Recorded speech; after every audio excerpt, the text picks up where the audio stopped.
What kind of sorcery are we doing on this, was it August 21st? 22nd? I don't know, whatever today is. We're doing in-crop on barley. In-crop herbicide. Yeah, this is silage barley. Actually, we're spraying Refine. And we're going to see what it does to the peas we have seeded. I'm thinking it won't kill them, just in my wee little bit of experience.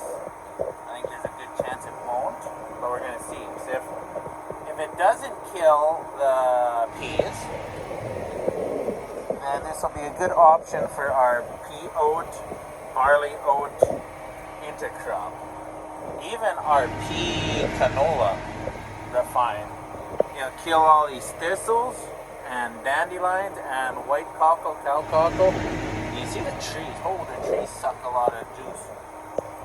But yeah, so doing an experiment. If we kill the peas, whatever. I'm not too strung up because we got lots of barley in here, so kill the thistles.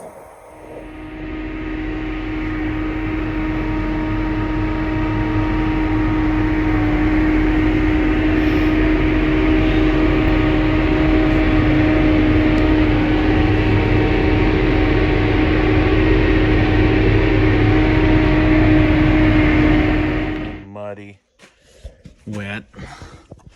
Do some maintenance on some vehicles. Just so happens, look at that.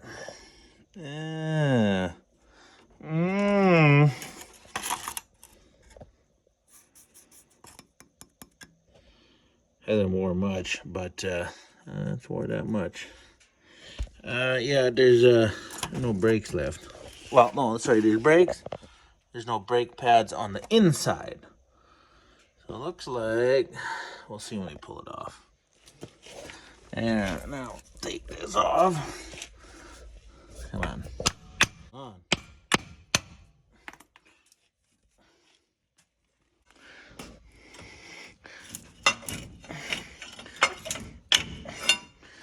Come on. You can do it. Yeah. There we go. Whoop. Not supposed to hang like that. But, oh, that's what fell off.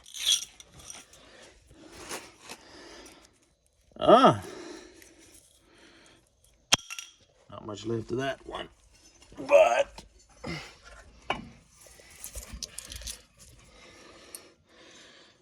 goodness sakes, the light on this stupid phone's not too smart.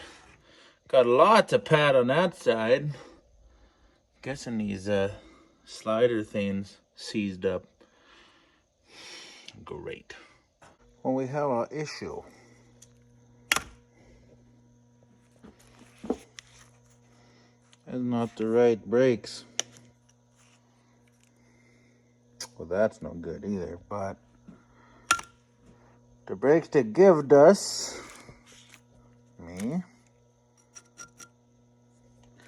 is not right. These ones are even worse. These would be the front and these are the rear, but not for 2000 F250. It's more like for 2005 or 6 maybe, because they do have slightly bigger brakes. Yeah, no, there's no way those ones are gonna fit. Back to Napa. We kind of jumped on it. We got that far. Hit a rock.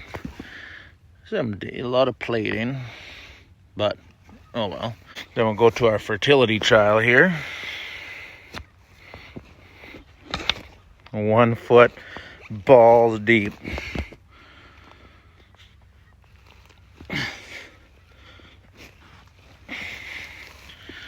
Look at that chocolate cake. Not as much plating. Roots are going down way. Look at the pea roots. Pea roots all the way down to here. And by fertility, I mean the element iron. The subsoiler. Wasn't even as deep as we'd liked it because we were having trouble setting it. It was too hard.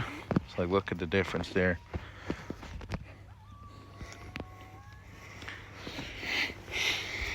Here, we have some, oh, there's a dandelion root. It's going down. But like, you can see how it breaks. We got plating where soil was like collapsing on itself. Not the greatest aggregation. There in one piece. Then we go over here where it's nice and green. And right from, where's this? Right there. We don't got near the plating. We do have some. There, we're already down to subsoil there. Didn't even make it on that one. It is way more crumbly, and the roots are going down way nicer. Not perfect yet, by no means, but a little less plating and way better infiltration. All right, we're back in the swather, cutting silage, custom swathing, not our silage. Ours is still to come, but it's beautiful conditions. It's lightly raining, it's wet, the ground's wet, it's lodged in places. The reel stalls out because it's so heavy the reel can't pull it in. And yeah, getting most of it. The guy we're cutting for, he has a Massey swather with a honeybee knife, Schumacher knife, and it just can't cut it. It just cut for him last year, and it just, yeah, cutting for him this year. He's like, it's not even worth trying. It gums up, it doesn't cut, it just plugs. It just doesn't work. Whereas Macdon, they kind of got the market cornered on good harvest equipment. Between their reels, like they have like really good reels, like you can adjust them better than other ones, and the fingers, they're nice and long, and they just do a beautiful job. The only thing this thing needs is a higher torque reel drive, so I don't know if we got to gear it down or something, because it'll stall out on this, because it's grabbing and pulling so much, and the crop's so thick and heavy that it just, yeah, it stalls out. Yeah, like in this stuff here. It does a really good job though, but the only thing that'd be better is there's these plug-free guards or stub guards, depending which ones you put on. Once we put those on, that's probably gonna be next year, because we gotta change guards on this thing anyways. They're both shot. We're gonna put the plug-free guards on. Then you have no issues with plugging of the knife ever. It just, because there's no tip on the end of the guards to hang up. You got the knife sections right at the front of the guard, so there's nothing to hang up on. It's just the knife's cutting. This is just beautiful silage. And it's a mix polycrop. We got oats from when he fed cows here last winter. We got peas, spring and winter triticale, some barley, no hairy vetch in this stuff. I think there's a little bit of alfalfa, some volunteer canola.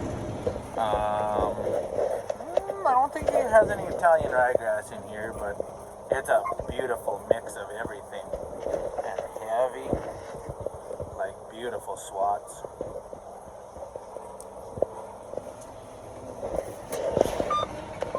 Right there, look at that swat. Ooh. Yeah, someone doesn't know how to drive.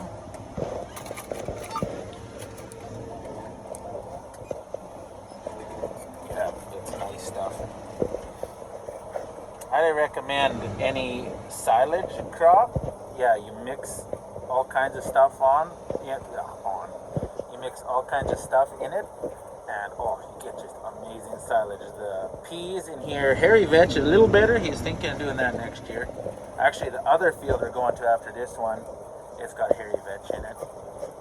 And it really high protein. It produces nitrogen that feeds the cereals and all that stuff. So it makes those plants do better. So you have to put less synthetic nutrients on, which cost money. It's rough. But yeah, it's the more species and the more variety you can add to your silage, the better it is. Just synergistic, I think, is what it's called. Yeah, look at that, it's raining. Just sprinkling rain, it's just miserable. Let him act on, she keeps cutting.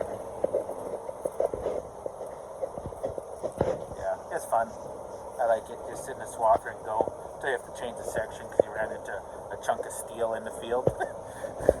And you gotta get out and change that, but otherwise, I like it. There, you can see the triticale kind of whiter, and then the barley is yellower.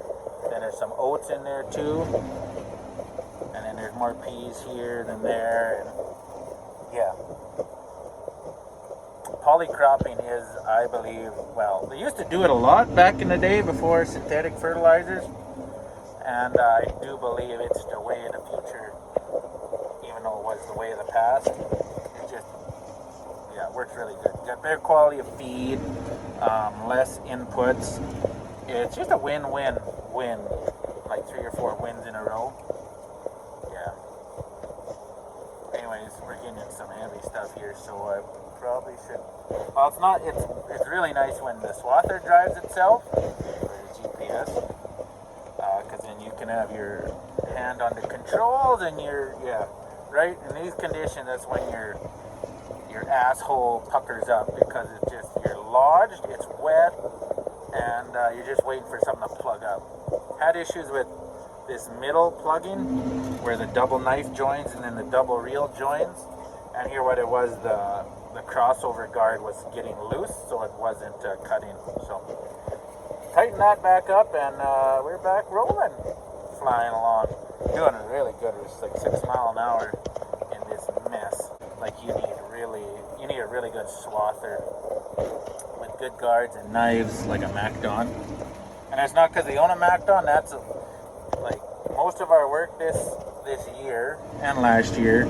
All of our custom work, actually, for that matter, of silage, they have their own swathers. They have honeybees and massies, and they don't even bother. They're like it just don't cut. We're a crap with silage, so we'll just hire the MacDon to do it. So, like right here, it's just so thick. Like look at this swath behind us, just dense.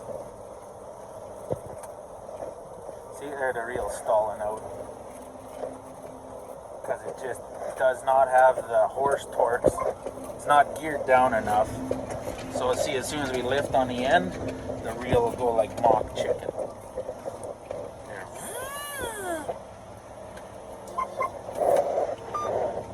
I think if you put a smaller sprocket on the drive, I think that's what you get your high torque out of. Look at that swath. Oh, that is sexy.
Well, I'm kind of way ahead of the cutter now. So,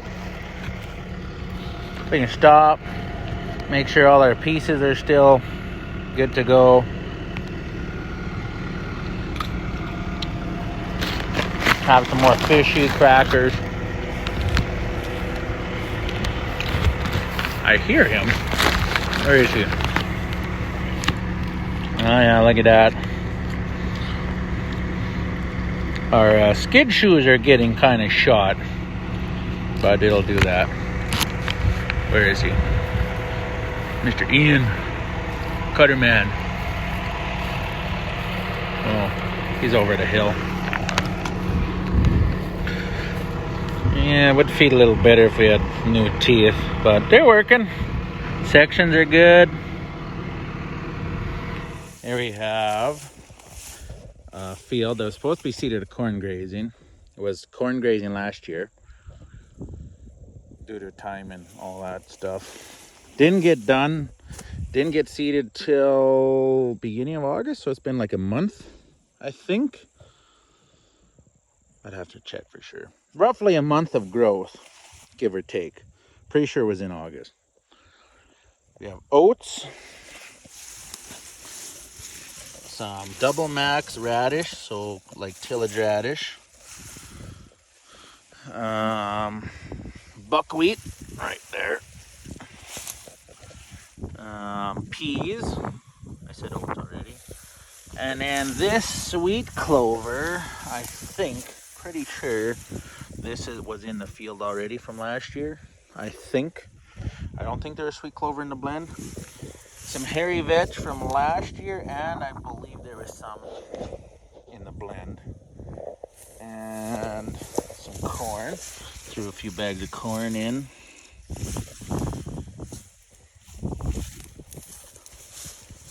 That's like, I'm pretty sure that'd be like about a month of growth. I'll have to double check. But it's just unreal. Little bit of 5 liters an acre of TNT starter product. Got humics, little bit of nutrition, micros, yada yada yada. Molasses in the seed row. A squirt of biology, biological stimulant, yada yada. Mr. Greg Moline's seed treatment, whatever you call that stuff, it's amazing. No inoculant.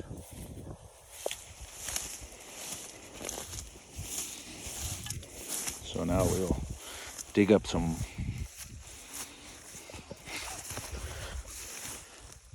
and this is not really great land either.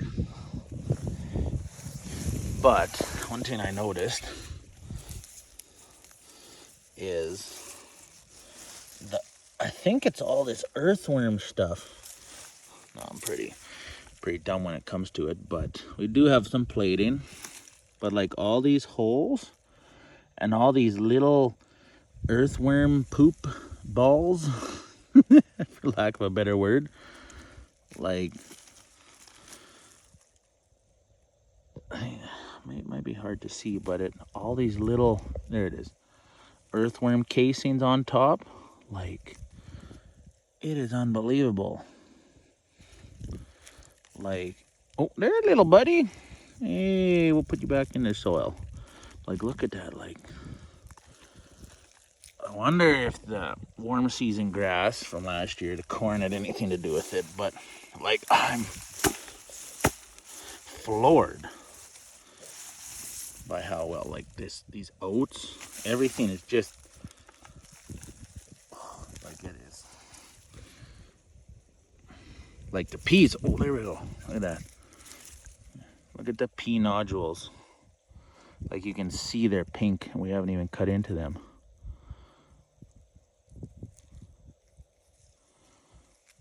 It's just unreal. And there's no inoculant, no history of peas in this field. Oh, sorry. 3 years ago, we had some peas in here. No inoculant, just Greg's seed treatment, which I am sold on. Like, look at that, like a month. No in-crop herbicide. Well, I can't spray much. Very, very low fertility. Next to nothing. Look at a canopy. No foliars. We might give it a shot of C90 sea salt yet. But I am floored. There's some corn. buckwheat.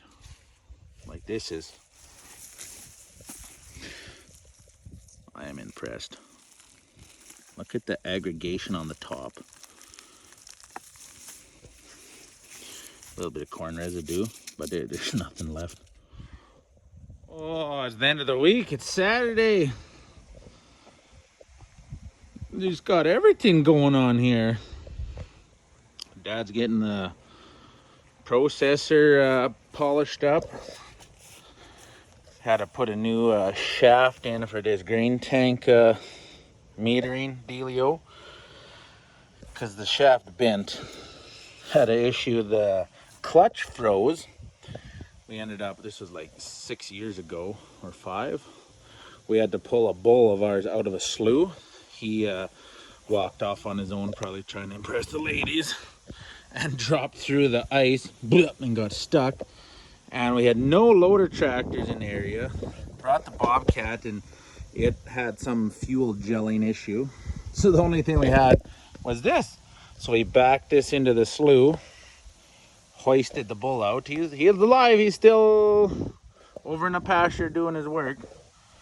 Hoisted him out and got him in the barn.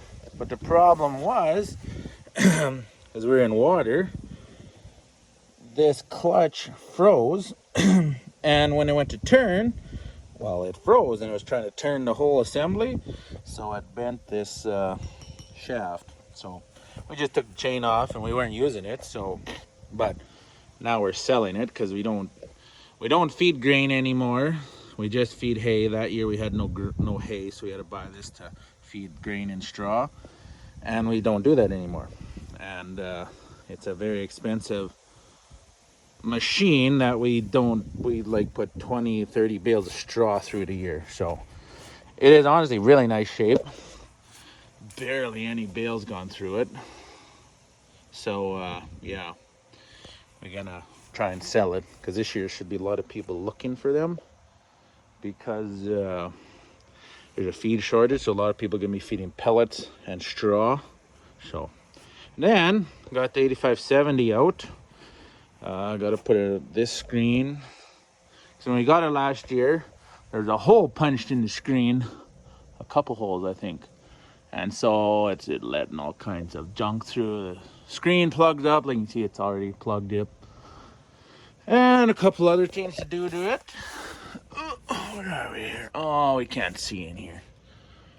Anyways, on the screw cover right up there, there's a hole in it from a rock before we bought it. So we might have to clean that up possibly. I mean, patch it up. Then inside the sieve shaker, right up in here, there's some rubber seals that are wore out. So we have grain coming out right there. So we have a whole bunch of that. Oh, the wind's blowing the wrong way.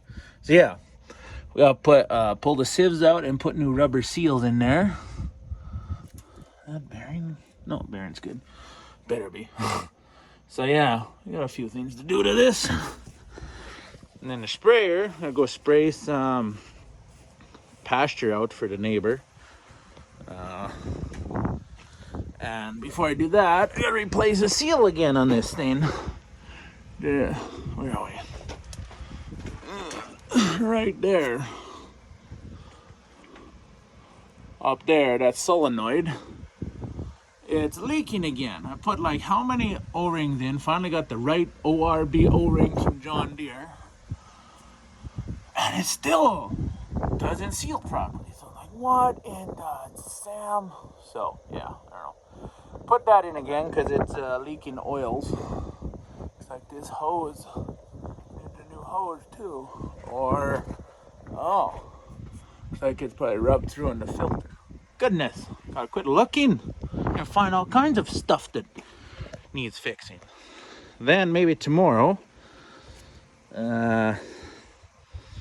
we just bought another one of these in Camrose, a Lindstrand sale.